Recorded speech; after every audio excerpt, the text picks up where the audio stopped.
व्यक्ति पुलिस की वर्दी धारण करके पूरा दिन घूमता और रौब जमाता, लेकिन जब उसके अकाउंट की जांच की जाती है तो सब चौंक जाते हैं।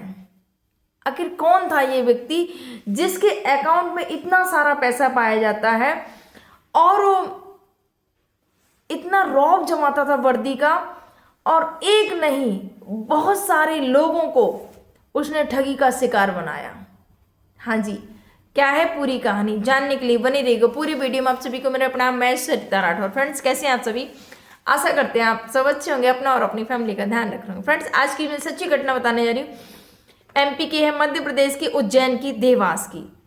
फ्रेंड्स, सोशल मीडिया का दौर चल रहा है। सोशल मीडिया के इस दौर पे आप देखेंगे लोग तरह तरह की फोटो लगाते हैं, वर्दी के साथ में, बंदूक के साथ में, कहीं से कुछ भी, और हम लोग क्या करते हैं, विश्वास कर लेते हैं कि हाँ ये जो सामने वाला बंदा दिख रहा है वो बिल्कुल सही है। आज के इस समय में लोग फर्जी बनकर घूम रहे हैं और लोगों को ठग रहे हैं। ये पहली घटना नहीं है, बहुत सारी ऐसी घटनाएं हैं जहां पर लोग ठगी का शिकार हुए। ऐसी आज आपके समक्ष में घटना लेके आई हूँ जो कि उज्जैन की देवास से है। फ्रेंड्स, यहाँ पर एक व्यक्ति इंस्टाग्राम पर एक सुंदर सी अपनी फोटो लगाता है वर्दी में, और साथ में पुलिस की जो राइफल होती है वो होती है।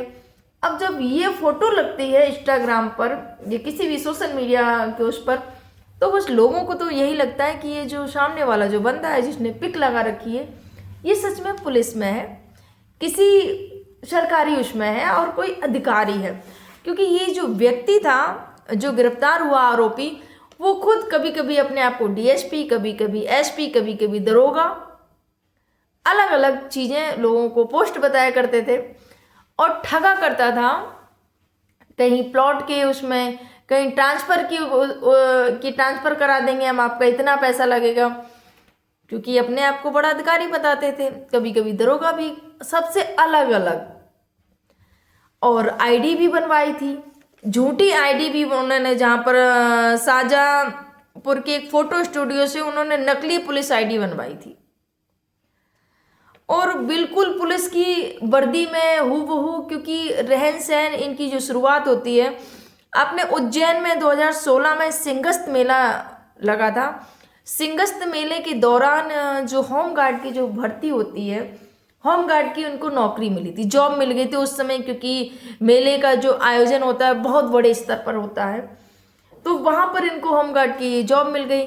अब जब जॉब मिल गई तो जो पुलिस वाले साथी होते हैं उनके साथ में रहना, उठना, बैठना सब कुछ सीख लिया, और किसी पुलिस वाले भाई के साथ में बंदूक लेके उसके साथ में फोटो भी ले ली, और वर्दी तो होमगार्ड की थी ही। अब ये मामला चलता रहा, और ये जो आरोपी था साथ में पुलिस का एग्जाम भी दे रहे थे, भर्ती भी देख रहे थे, रनिंग भी, दौड़ भी, सब कुछ कर रहे थे, और एग्जाम देने भी जाते हैं। एग्जाम देने जाते हैं, दोस्तों को पता था कि एग्जाम देने गए हैं, लेकिन असफलता हाथ लगती, सफल नहीं होते हैं। लेकिन झूठ बोल दिया कि दोस्तों को बता दिया कि मेरा सिलेक्शन हो चुका है और मैं पुलिस में भर्ती हो चुका हूँ। ये झूठ अपने दोस्तों से बोल दिया। अब दोस्तों को लगा कि सच में इसकी जॉब लग गई है। अब वर्दी, क्योंकि पुलिस की तैयारी, और हुलिया भी एकदम पुलिस जैसा, क्योंकि तैयारी भी कर रहे थे पुलिस की, रनिंग और सब कुछ, और पुलिस के साथ रहकर भी बहुत सारी चीज़ें उन्होंने सीख ली थी कि उनके जो तौर तरीके हैं, रहने का ढंग है, बातचीत करने का ढंग, वो सारी चीज़ें बिल्कुल हूबहू। और आईडी, झूठी फेक आईडी बनवा ही ली थी। कोई वो ही नहीं कर सकता है, शक ही नहीं कर सकता है कि ये बंदा झूठ बोल रहा है, और अपने आप को ऑफिसर, एसपी, डीएसपी ये सब बताते। इसके बाद में सिंगस्त जो मेला होता है वो तो पूरा हो गया, और होमगार्ड के दौरान वहाँ पर इन्होंने ये सब चीज़ें सीख ली, लेकिन अब इनको वर्दी का जो रौब था वो नहीं जा रहा था। अब वर्दी, क्योंकि इतने दिन वहाँ पर ड्यूटी की, अब लगा कि नहीं यही सब करना है। उसके लिए इन्होंने क्या किया कि वर्दी तैयार करवाई, झूठा आईडी कार्ड बनवाया, और एक अपने दोस्त जो कि पुलिसकर्मी दोस्त थे तो उनसे राइफल लेते हैं और एक फ़ोटो सुंदर सी खिंचवाते हैं और वो फ़ोटो इंस्टाग्राम पर लगा देते हैं।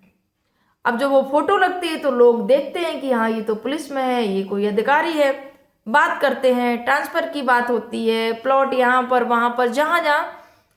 तो बहुत सारे लोगों को इन्होंने इस प्रकार ठगी का शिकार बनाया। 11 लाख का जो कर्ज था शुरू में जब ठगी की तो उसको पटाया। इसके बाद में धीरे धीरे इनकी जो ठगी के जो कारनामे थे वो बढ़ते ही चले जा रहे थे। अब जब लोगों के काम नहीं हो रहे हैं तो लोग परेशान, एफआईआर दर्ज कराई जाती है। एक नहीं 14 लोगों ने एफआईआर दर्ज कराई कि ऐसे ऐसे हमारे साथ में धोखा हुआ है, हमारे साथ में ठगी हुई है, हमसे इतने लाख रुपए लिए गए हैं। जब ऐसे 14 लोगों ने एफआईआर दर्ज कराई तो पुलिस भी सख्ते में आई कि ये आखिर कौन है ये व्यक्ति जो कि इतनी ज़्यादा ठगी कर रहा है और पुलिस के ही भेष में है। जब जाके इसकी खोजबीन की गई, पता लगाया गया तो इस व्यक्ति को वहाँ पर ही देवास में इसको गिरफ्तार कर लिया गया। जब पकड़ा गया तो इससे पूछताछ की गई, इसका खाता चेक किया गया। अब जब खाता चेक किया गया तो इसके अकाउंट में 34,17,000 रुपये नगद पाया गया। ठगी इसने की इतनी 34,17,000 रुपये की इसने ठगी की, 14 लोगों को ठगा। इसके पहले 11 लाख का जो कर्ज था वो इसने चुकाया इसी ठगी के द्वारा और अपने रोजमर्रा के जो खर्चे थे वो इन्हीं से ही पूरा कर रहा था।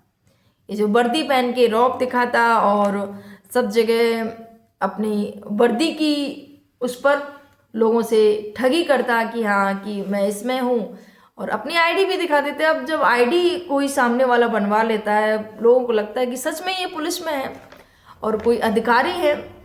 ऐसे करके वो धीरे धीरे धीरे धीरे करके लोगों को ठगते रहे। लेकिन लोग कब तक आखिर? जब 14 लोगों ने एफआईआर दर्ज कराई गई तो फिर इनको जब गिरफ्तार किया गया तब फिर इन्होंने सारा कुछ कबूल किया कि ऐसे मैंने ठगी करने का सोचा। और लोगों को, जो उनके दोस्त थे, उनको किसी को भी नहीं जानकारी थी कि वो कोई ऐसा काम कर रहा है, क्योंकि दोस्तों के साथ में उठना बैठना सब कुछ बता रखा था कि मेरा सिलेक्शन हो चुका है। तैयारी तो वो पहले से ही कर रहे थे और बिल्कुल देखने में और वर्दी और वो सब चीज़ें करवाई थी जो एक पुलिस अधिकारी जिस हिसाब से, जिस वर्दी जो मेंटेन करके जो रखता है, वो सारा कुछ करवा के रखा था। और एक नहीं, इतनी सारी अलग अलग चीज़ों लोगों से मिलते, किसी को एसपी डीएसपी, किसी को दरोगा, ये सारी चीज़ें लोगों को बताते। अपना आईडी भी बनवा रखी थी। तो वो सब चीज़ें होके इतने सारे लोगों को ठगा। फ्रेंड्स, ये जो फिलहाल तो पुलिस ने गिरफ्तार कर लिया है और उनसे पूछताछ चल रही है। एक आम परिवार से हैं। ये जो उन्होंने ठगी का जो मामला अपनाया कि हाँ ऐसे करके आप कुछ अच्छा हो सकता है, तो ऐसा बिल्कुल नहीं है। और आज ये पकड़े गए और इनको गिरफ्तार कर लिया गया। जो भी मामला होगा इस पर पुलिस कार्रवाई करेगी। फ्रेंड्स, ये जो घटनाक्रम सुनाने का उद्देश्य किसी को हाथ करना नहीं, किसी को परेशान करना नहीं, किसी को दुख पहुंचाना नहीं, बस आपको सावधान करना है, आपको जागरूक करना है। क्योंकि फ्रेंड्स, आज के इस दौर में हम सोशल मीडिया, सारे भाई बहन सब लोग सोशल मीडिया यूज करते हैं और जैसे ही सोशल मीडिया पर देखते हैं किसी को कोई अधिकारी है या कुछ भी, ये देखते हैं कि उस वर्दी में है या उसकी जो ड्रेस है वो है और हम उसको सत्य मान लेते हैं। हमको लगता है कि हाँ सही में ये कोई अधिकारी है और हम जाल में फंसते जाते हैं। फिर हम ना ही उसकी सत्यता चेक करते हैं कि वो सही में वो अधिकारी है या वो किस थाने में है, ना हम उसको उसके बारे में पता करने की कोशिश करते हैं। अगर सच में अगर जो अधिकारी है किस जगह पर, किस थाने में, वो सारी चीज़ें अगर आप बारीकी से जांच करेंगे ना, तो शायद आप इस ठगी से बच सकते हैं। आजकल डिजिटल अरेस्टिंग चल रहा है, आप सभी को पता है कितने लोगों के साथ में ठगी हो चुकी है। बोलते हैं कि आप डिजिटल अरेस्ट हैं, आप ऑनलाइन अरेस्ट हो चुके हैं, बल्कि ऐसा कुछ भी नहीं है। जब ठगी हो जाती है फिर जब वो पुलिस के पास में जाते हैं और फिर अपना पूरा बताते हैं कि ऐसे ऐसे करके ठगी हुई, तो फ्रेंड्स सावधान रहिएगा, किसी की फोटो, किसी की प्रोफाइल देखकर ऐसे मत किसी की बातों में आइएगा, ना ही किसी को पैसा दीजिएगा कि ऐसा काम हो जाएगा वैसा काम हो जाएगा, क्योंकि आजकल लोग ठग बहुत घूम रहे हैं, होंगे कुछ और बताएंगे कुछ और। तो बस यही कहूँगी, सावधान रहिएगा, सतर्क रहिएगा, ऐसे किसी के चक्कर में ना पड़िएगा। अपना ध्यान रखिएगा, अपने अपनों का ध्यान रखिएगा। आप सभी को मेरा प्रणाम। जय हिंद, जय भारत, जय सिया राम।